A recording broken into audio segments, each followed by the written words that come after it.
Welcome to Extraterrestrial Reality. The issue with the UFO problem that we have here is that there are some people, debunkers, skeptics, and folks who just haven't really thought about the subject at all, or much, they just do not believe in the assertion that there is a non-human intelligence slash extraterrestrial presence here on Earth. And then there are some people who are somewhere in the middle, and they're not sure one way or the other. And then there are people who do believe that there are extraterrestrials and or non-human intelligences present on Earth. In the final analysis, one of these camps has to be right, and one of these camps has to be wrong. Now, the ones in the middle, they're gonna, whatever the solution is, they're going to be half right and half wrong because they're not sure. But as for the complete skeptics who are not accepting this, and for the ones who have accepted it, one of those camps is going to be wrong, and one of those camps is going to be right. So who's right and who's wrong? The answer is this. The people who refuse to accept the reality that there is an alien presence on this planet are wrong. There's no question about it. No doubt about it in my mind. I'm 100% positive about this. No question. No question.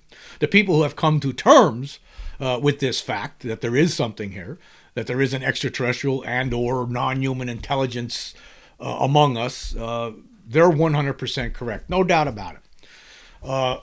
The late Stanton Friedman, the UFO investigator and nuclear physicist, he used to say that some UFOs are alien spacecraft. And he used to say some, underline some 10 times or underline it 100 times, underline some. Like basically what he was saying is that some reported UFOs are extraterrestrial spacecraft. That was what he stated, and he's correct. He was correct. There's no question. There's no doubt. Everyone in the UFO community could agree that a lot of reports, probably a majority of them, could be explained away as misidentifications, hoaxes. As I was talking about just recently, this Trinity UFO crash. That looks like that's a hoax. The one that was alleged from 1945. So then there's some that are just, could be misidentified aircraft, could be some sort of a natural phenomena.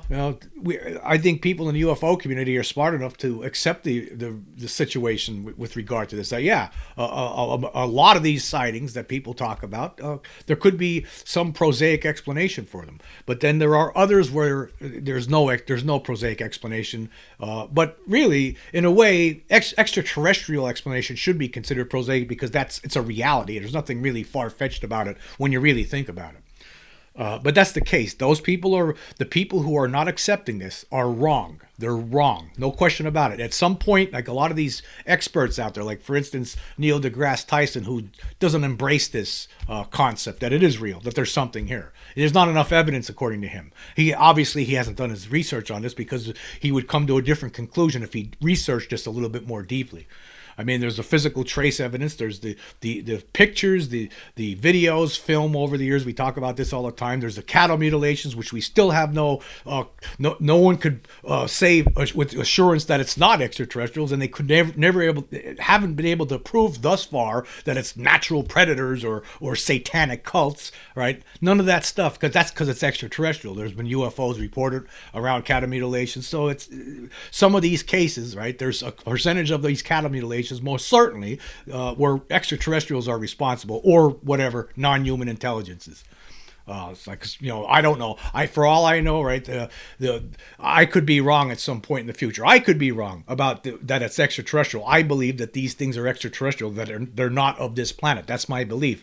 I could be wrong about that, but it doesn't. I'll be okay with it because I know that there's something else here. There's some sort. If it's not extraterrestrial, then it's something that's here. Maybe it's been here the whole time.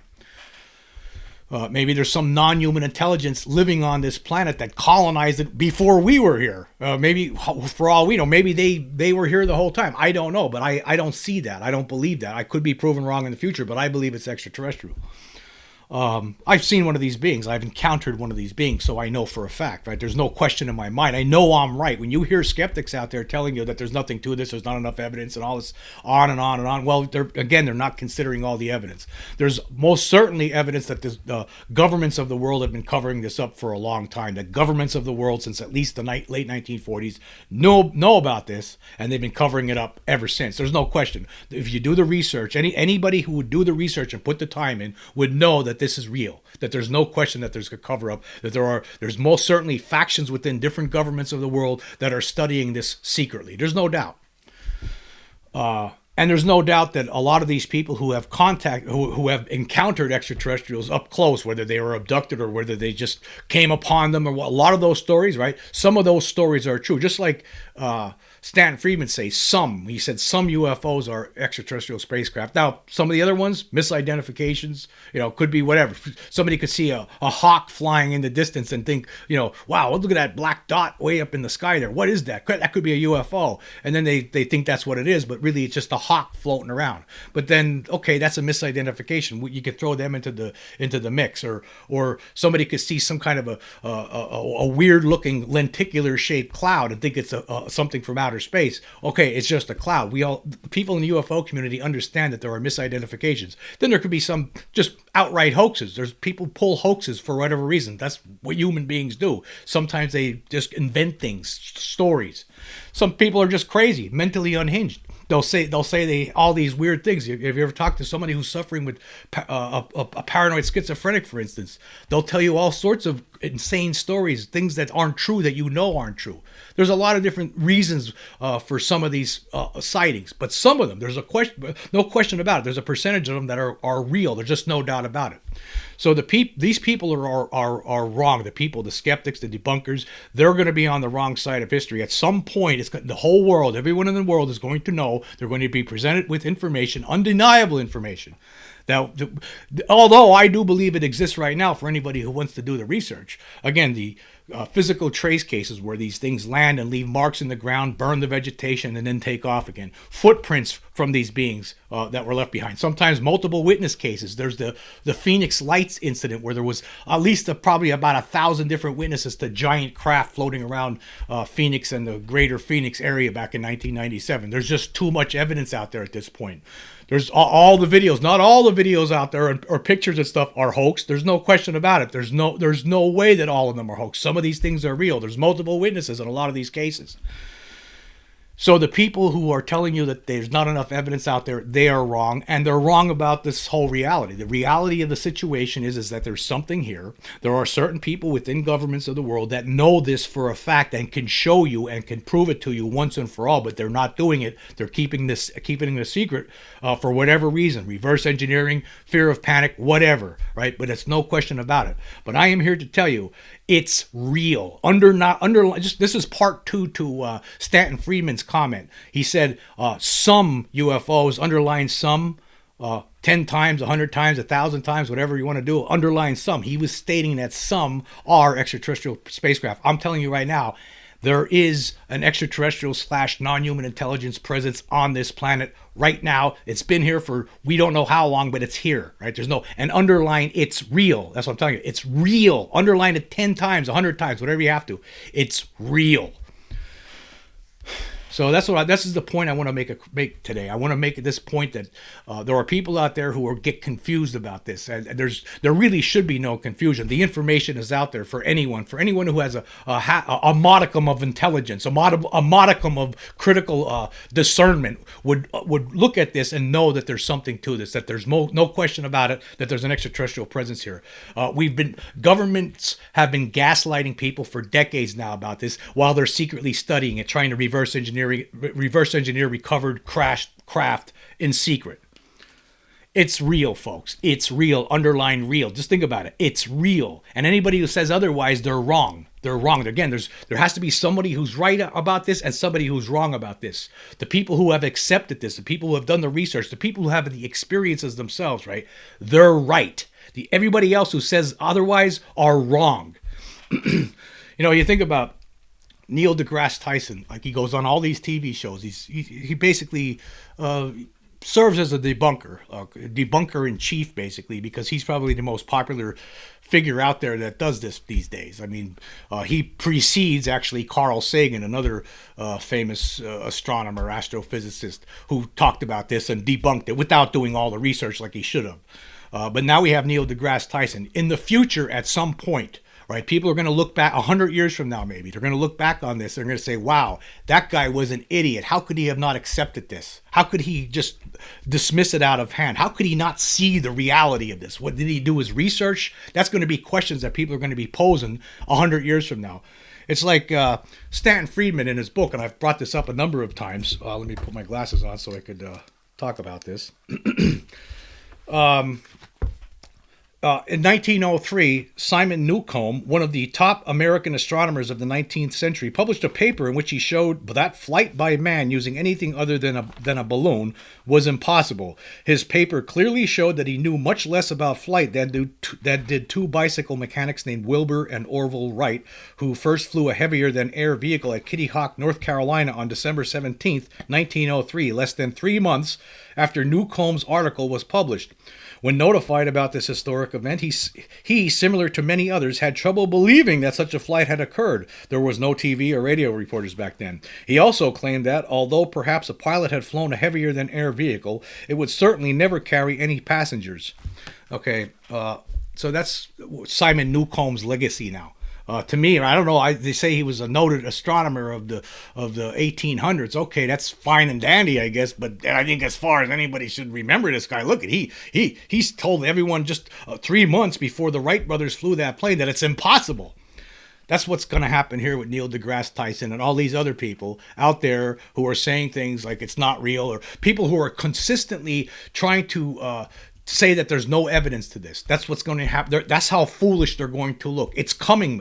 There's no question. It's coming it's coming at them like a freight train right now. There's going to be something that's going to happen at some point here in the future where these debunkers are going to look like complete absolute idiots, and they're going to go down in history like Dr. Simon Newcomb, who maybe had a great career for all I know, but the only thing I know about him is that 3 months before the Wright brothers flew their plane, he went on talking about how it's impossible.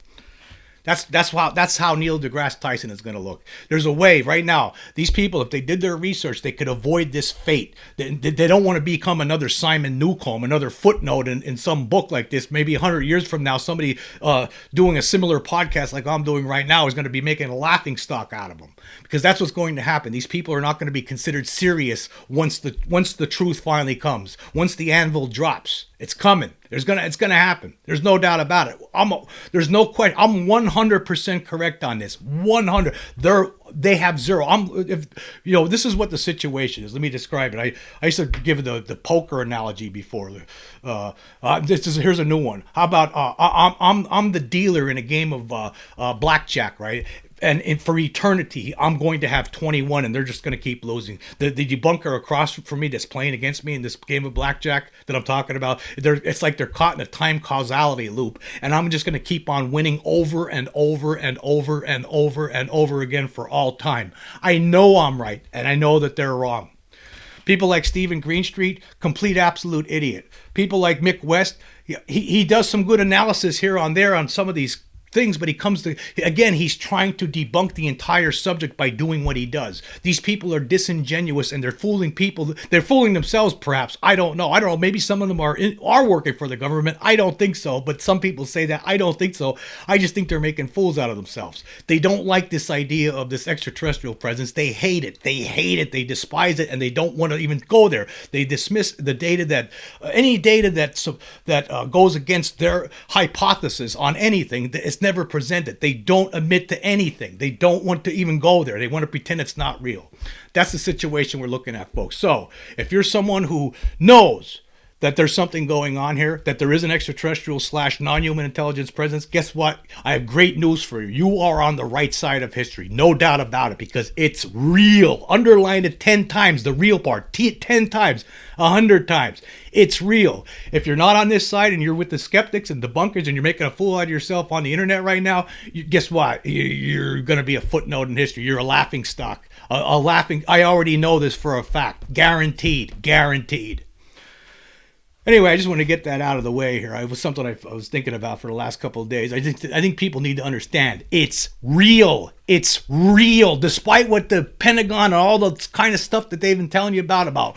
For one thing, I know this. They've been lying about Roswell. There's no doubt in my mind about that. There is just too much evidence with Roswell. When you look at the Roswell case and you do the research on this, and the research that's been conducted by people like Donald Schmidt, Thomas Carey, and the books that they have written, all of the people that they interviewed over decades, right? You see that there's no question that something happened there. It's not like this Trinity case where you have two guys making stuff up. No, all of the stuff that they looked into, right? It all jives. It all comes together. They put the pieces together and it tells you a story. There's no doubt. Roswell really happened and the government is lying to the people. The United States government has lied about this since 1947. That they've been lying. They're still lying about it. They're lying to the people about it. They're lying about this reverse engineering programs that have been going on behind the scenes. David Grush, I am sure, has come across some information that showed him for sure that there's something going on, and he's convinced. People in Congress have been meeting with Grush and other whistleblowers. They now know that there's something going on, and the truth needs to be put out to the public in some format, whether it's a slow disclosure, a fast disclosure, whatever. They know. But anyway, it's something that needs to be said. It's real. Underline the real part because that's important. It's real. Despite what all these people try to say, right? Despite the government lies, despite what debunkers tell you in their half-assed research, if you wouldn't even want to call it research, despite all of that, it's real. Forget about everything else. It's all noise. It's a bunch of people who are unable to accept it. It's a bunch of people who are studying this secretly and they want to keep it a secret for their own selfish purposes, whatever those purposes may be. And the rest of it, though, it's real. There's alien abductions have happened in the past. There's no question about it. There's just too much information out there. People have seen alien beings. People have seen aliens craft flying around. All of it's true. Cattle mutilations, that's true. That really happens. People need to start understanding this. It's real. It's real. And anybody who says otherwise, guess what? They're wrong. It needs to be stated. It's real. Anyway, okay, let me get off that soapbox there for a bit. And I want to talk about a recent episode where I was talking about the Trinity UFO story. In that episode, it was called, Is the Trinity UFO Story a Hoax? / Einstein and Oppenheimer discuss ETs in leaked document. I got a lot of comments on this from a lot of different people, and I want to talk about some of the comments. There were some comments from people who still want to believe this Trinity story. I'm pretty convinced, based on the research by Douglas Dean Johnson, that it's a hoax.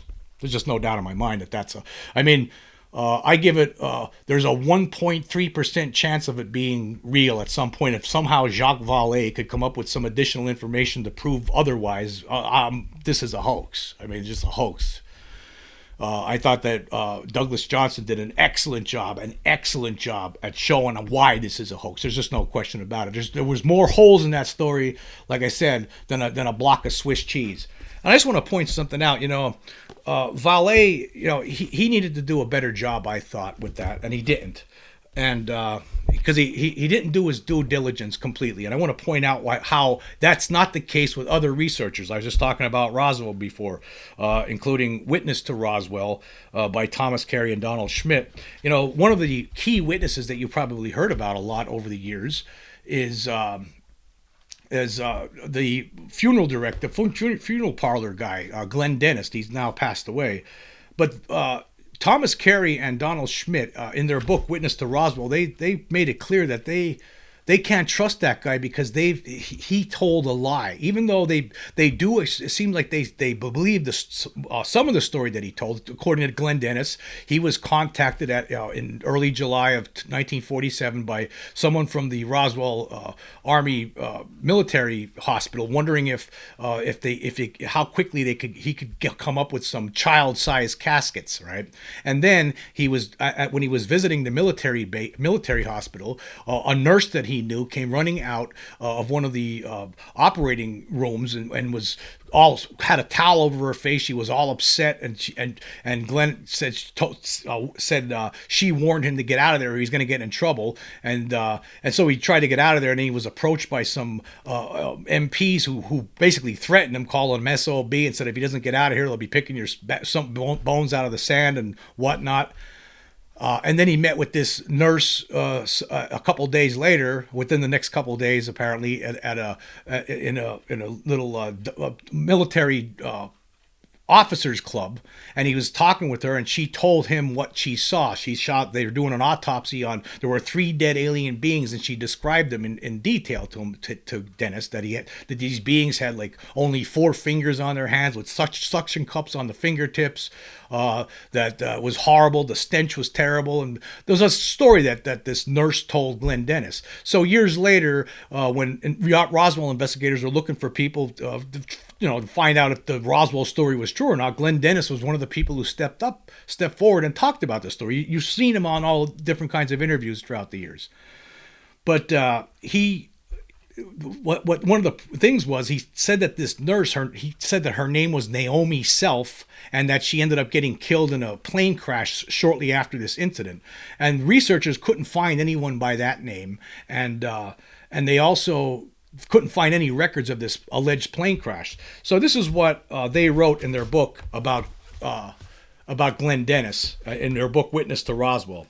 It says this. It says, after several years of searching without success for any record of a military nurse by the name of Naomi Self, or any record of a plane crash in England involving American nurses during the pertinent time frame, Glenn Dennis was confronted by Roswell investigators with this information in the mid-1990s. His surprising and disappointing response was, "That wasn't her real name. I gave you a phony name because I promised her that I would never reveal it to anyone." In any court of law, when someone was caught in a lie, that person is said to have been impeached as a witness, meaning that his or her testimony as evidence cannot be relied upon. Even though we know of witnesses who have told us that Dennis had told them about the phone calls from the base for the child-sized caskets way back when they happened, and of witnesses who have told us that Dennis had told them about his run-in at the base hospital long before Roswell became a household word, still, Dennis was found to have knowingly provided false information to investigators and must technically stand impeached as a Roswell witness. Now, they did not consider his evidence anymore. They just dismissed his evidence, because that's how it has to be when someone starts telling you lies. You got to impeach them. That's it. You can't go by what they said. Even though the story he was telling, even before Jesse Marcel came out in 1978 and talked about what he knew, right? Glenn Dennis before that time was telling other people about what happened to him during that time period.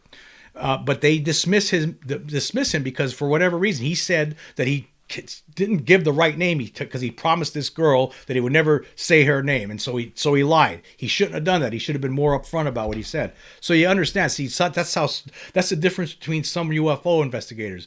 These guys here said, "Well, we can't go. He told us a lie. Well, guess what? We're not going to go by what he has to say anymore." So that's what happened with that, and that's what didn't happen in the putting together this Trinity story. There was like a comment here from let's see, this is from Christian Morales. He says, "Here's why I think it's real. It's not only Valet, it's his metamaterials that he got from that crash, the souvenir. He got a lab with Nolan. If you want to think Jose engineered some exotic materials, okay. Well, guess what? I don't know. I don't think Jose engineered anything. I think he got a piece of metal from someplace and just pretended it was something that he took off this alleged UFO that crashed in outside of San Antonio back in 1945. That's what I think. I think this whole story was fabricated based on the research by Douglas Johnson. That's what I think. So that's where I'm at with that. And other people pointed out. Here's what Chad says. He says, "These kind of lies give gasoline to the skeptics, and when you make sure we can see through the BS, you prove your integrity. Thanks so much for bringing us the truth, even when it's tough to hear." And other people have commented in that regard too. If something looks like it's phony, you got to say it. I mean, there's more evidence pointing to this whole Trinity story as being fake than there is that it's real. Way more evidence. So you got to say it was a hoax. These guys dreamed it up. Does that change the reality that there's an extraterrestrial / non-human intelligence presence here? Not one bit. Like I said earlier, it's true. It's real. Underline real 100,000 times. There's one other thing about this I want to point out. I guess it was about a year or so ago when I did a podcast. I was talking about this guy from the Air Force who had contacted me, and he through email, and he told me this story about how when he was in the Air Force that they actually have a program there in the Air Force where they test you for alien implants. And he was told this by a doctor. He was sent off to some facility on the West Coast to this hospital, to this naval hospital, to be examined because they thought that he had some kind of an alien implant in him. And he was told this by a doctor that worked there. And I checked out this guy before I even talked about it on the podcast. I actually did some of my own research on this guy to find out who he is. I actually talked to him on the phone, and I also found, I knew where he lived. He didn't want to use his name, so I gave him his privacy on that respect. But I did look into him. He was somebody who was in the Air Force. I was able to corroborate that. So you have to do some due diligence when you're doing these things, when you're talking about these kind of things, or people giving you stories. So I did look into this story. I also pointed out I don't know if it's absolutely true, but this guy claims that this was real. That the Air Force actually has a program where they examine people who are going to be potential pilots to see if they have alien implants in them. Is it true? I don't know, but I relayed the story. I laid it out there, but I did verify that this guy was in the Air Force. So you have to do those kind of things. There was another person who I talk about a lot on the show. He's a retired electronics engineer, and he did all kinds of work for all different kinds of government agencies like DARPA, NASA. He worked for private defense contractors. I did some of my own research. In addition, I talked to this guy on the phone a number of times. I did a lot of my own research till I got to a point where, okay, this guy, he's legitimate. This guy's really a retired electronics engineer that did work. I saw certificates. I saw information that he presented me that showed that he did this. And plus I did some other research in there on my own to know that this guy's not just pulling my leg. In fact, I'm going to be talking about one of his he has a new essay that he provided to me about his feelings on the situation right now with this whole extraterrestrial presence that I'm going to talk about in my next podcast. You got to do your due diligence on this. And again, I think that what happened in the Trinity case is that Valet did not. He didn't do his due diligence, where Douglas Dean Johnson did do his due diligence. And and you see that this guy, this Jose Padilla, who's the main witness for Valet, he was telling some fibs. How could you can't believe if he's telling one lie here and another lie here, or a multitude of different lies, falsehoods. You got to throw the story out. You can't trust him. Anyway, I just want to go through I did do a poll on Spotify about this, and I asked this question. It says, what's your assessment of the Trinity UFO crash that was alleged to have occurred in New Mexico in 1945? There's been 50 votes so far with 26 days left. 14 people, or 28%, say it's real. 16 people, or 32%, say it's a hoax. And 20 people, or 40%, say they're not sure. Of course, as everyone already knows, I go with hoax, so that's where it's at right now. It's pretty close. It's pretty close. Some people, it's hard. I understand. It's hard. I mean, you hear a story and you think it sounds really interesting. Some people actually, if it's something's, you can't look at it this way, though. Just because you want something to be real doesn't mean it's real. I mean, if you're presented with the evidence that shows this is most certainly phony, you got to go with it. You got to say, okay, it's certainly phony. That doesn't mean that Roswell didn't happen. That doesn't mean that potentially the Aztec UFO crash of 1948 didn't happen, or the 1953 Kingman incident didn't happen, but it means that this Trinity one didn't happen. That's what it means. But there's a lot of other alleged crashes that were researched by people like the late Leonard Stringfield out there that we still don't know all the details about, and yet there's really nothing to prove that a lot of them were folks or were fake stories or hoaxes. So, and for certain, there's no question in my mind that Roswell happened. In fact, there's so many witnesses to Roswell. Anybody who would do their research would know that everything the Air Force has talked about over the years with regard to this, you know that they're lying. You would know that they're lying based on the research that's been done. For instance, there was Sappho Henderson. She was the wife of the pilot Pappy Henderson, who flew dead alien bodies from Roswell to Wright-Patterson Air Force Base in early July of 1947. And here's a little clip of what Sappho said about her husband, an incident that happened in 1982 when they came across a newspaper that was talking about the Roswell incident. Let's watch this. We were in the grocery store in San Diego, where we had lived for many years, and we were at the checkout stand, and here was a paper, the Globe, I believe it was. Here was all of the story about it. In fact, I still have the papers here. And he said, he took a look, and he said, "I've been wanting to tell you about this for years. I guess if they're putting in the papers now, it's no longer a top secret." And he said, he bought the papers, and we went to the car, and he said, "Read those." And I read the article, and he said, "It's a true story." He said, "Not only did I know about it, but I'm the pilot that took the crashed saucer to Dayton, Ohio." I was astonished, and if it hadn't been Pappy telling me, I probably wouldn't have believed it. But he was very confident, and he was always very truthful and straightforward. So I believed him. But in those days, if you said you'd seen a spacecraft or a flying saucer, you were put in the annals of a nut. So we didn't say much about this.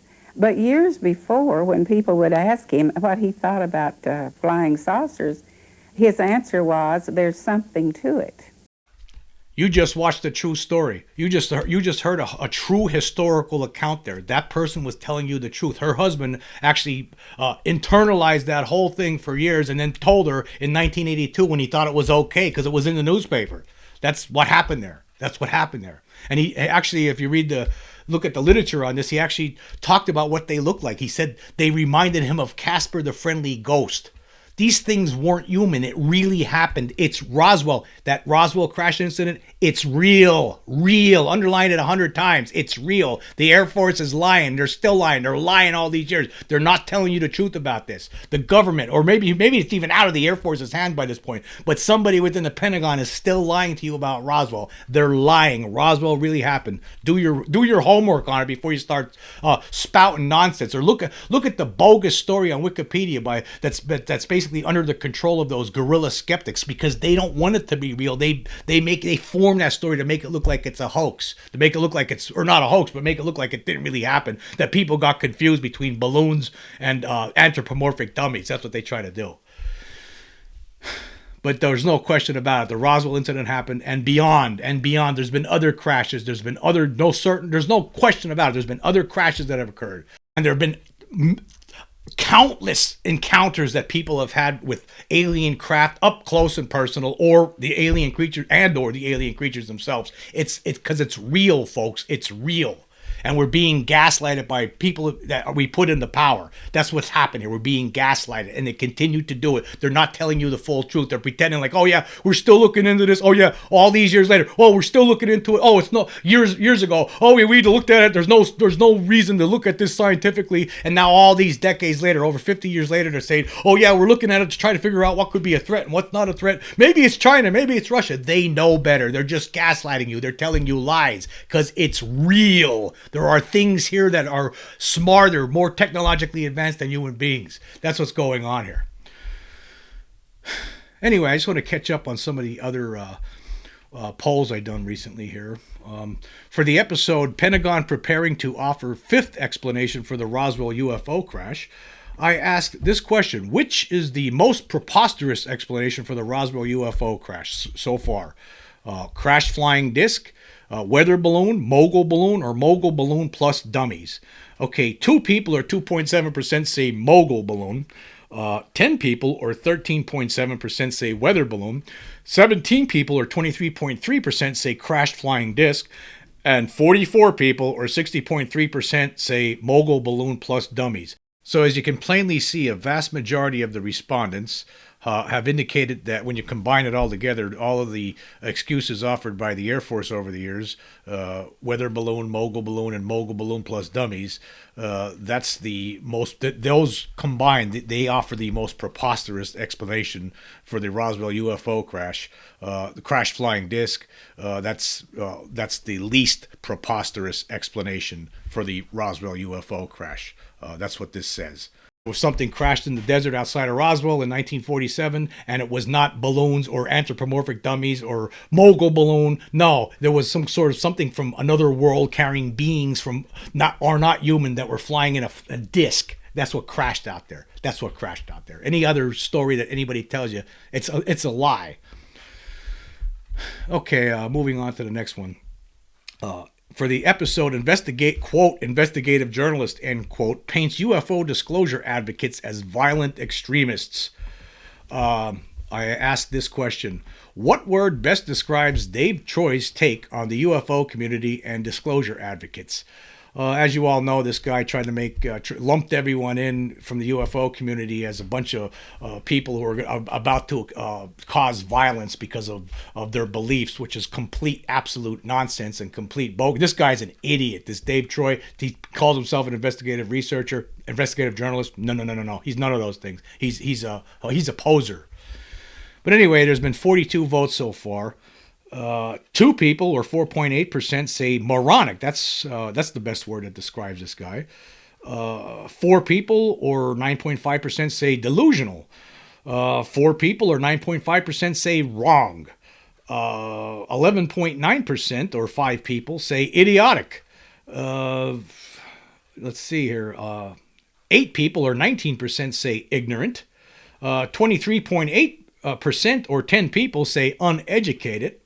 Other was listed as, or 9. There was only 9 people who stated other, and that's 21.4%. Yeah, I'm going to go. I think all of them actually should have. I should have put in all of the, instead of other. I should have put in all of the above. Because yeah, he's wrong. He's ignorant. He's delusional. He's uneducated. Well, maybe he's educated, but he's still no common sense. He didn't take the common sense course when he was in college. Idiotic, no doubt. Moronic, no question. So all of the above as far as I'm concerned. And other, there's probably, yeah, you know what? There are some other terms I didn't have in there that might not be, maybe would be, too profane to throw in there. Anyway, but yeah, all of the above, even other. Yeah, so that's where I'm at with that one. So yeah, just to sum up what today's message is, it's real. Everyone who accepts this reality that there's an extraterrestrial / non-human intelligence presence among us, guess what? You're on the winning side, right? You're on the winning side. You're the blackjack dealer in a game, caught in a time causality loop that keeps repeating itself over and over again. It's like a game of deja vu, and you're playing against the debunker on the other end, and you keep getting 21. The house keeps winning. You're the house. You keep winning. They keep losing. They're going to lose. They're going to look like idiots, even worse idiots than they do right now in the future. Once the government finally comes completely clean and tells the world about the reality of the situation. Just keep that in mind. Anyway, I want to say thank you all for joining me. Until next time.